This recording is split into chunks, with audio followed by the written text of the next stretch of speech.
Hello, എന്തൊക്കെയുണ്ട് വർത്താനം? ഞാനിപ്പോ കോളേജിൽ പോവാണ്. അലൗദ്ദീൻകാക്ക ടാറ്റയൊക്കെ തന്നു. ഇന്ന് രാവിലെ ബസ്സിൽ വലിയ തിരക്കൊന്നും ഉണ്ടായില്ല. കുറച്ച് കഴിഞ്ഞപ്പോൾ തന്നെ സീറ്റൊക്കെ കിട്ടി. ശരിക്കും പറഞ്ഞാൽ എല്ലാവർക്കും ട്രാവൽ ചെയ്യാൻ ഭയങ്കര ഇഷ്ടാവൂലേ?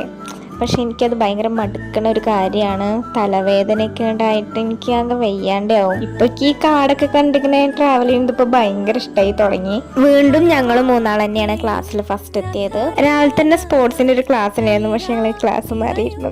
ചെന്ന് നോക്കിയപ്പോ നന്ദേച്ചിനും കൃഷ്ണന്ത ചേച്ചിനെയൊക്കെ പൊക്കി പറയുന്നു സാറ്. ഞാൻ പിന്നെ തൈക്കൊണ്ടൊക്കെ ഉള്ളതുകൊണ്ട് സാറ് എന്റെ പേരൊക്കെ പറഞ്ഞു. അതൊക്കെ കഴിഞ്ഞ് അങ്ങനെ ക്ലാസ്സിൽ ചെന്ന് നോക്കിയപ്പോ അവിടെ ഇൻഡിപെൻഡൻസ് ഡേന്റെ ക്യൂസ് നടത്താനുള്ള തയ്യാറെടുപ്പിലായിരുന്നു. ഇന്ന് കോളേജിൽ ഫുഡ് ഫെസ്റ്റിവൽ ഒക്കെ ആയിരുന്നു. പക്ഷെ ഞങ്ങളെ ഏരിയക്ക് വല്ലാണ്ട് പോയിട്ടൊന്നും ഉണ്ടായിരുന്നില്ല. ഉച്ചയ്ക്ക് ഫുഡൊക്കെ കഴിച്ചു കഴിഞ്ഞിട്ട് കൈ കഴുകാൻ പോയപ്പോ സാറ് ഞങ്ങളോട് ഫുഡ് ഫെസ്റ്റ് നടന്നോടത്ത് ക്ലീൻ ചെയ്യാൻ വേണ്ടി പറഞ്ഞു. ദേവികൊക്കെ ഭയങ്കര അടിച്ചു വരലില്ലായിരുന്നു. പിന്നെ എല്ലാവരും ക്ലാസ്സിലിരുന്ന് റീലൊക്കെ എടുത്തു. ലാസ്റ്റ് പീരീഡ് കുട്ടികൾ കുറവായതുകൊണ്ട് ടീച്ചർ ക്ലാസ് എടുക്കണമെന്ന് വെച്ച് ഞങ്ങൾ വേണ്ടാന്നും പറഞ്ഞു. ഫോണിൽ ചാർജ് ഇല്ലാത്തതുകൊണ്ട് അത്രയൊക്കെ എടുത്തുള്ളൂ. അപ്പൊ ശരി, ബൈ.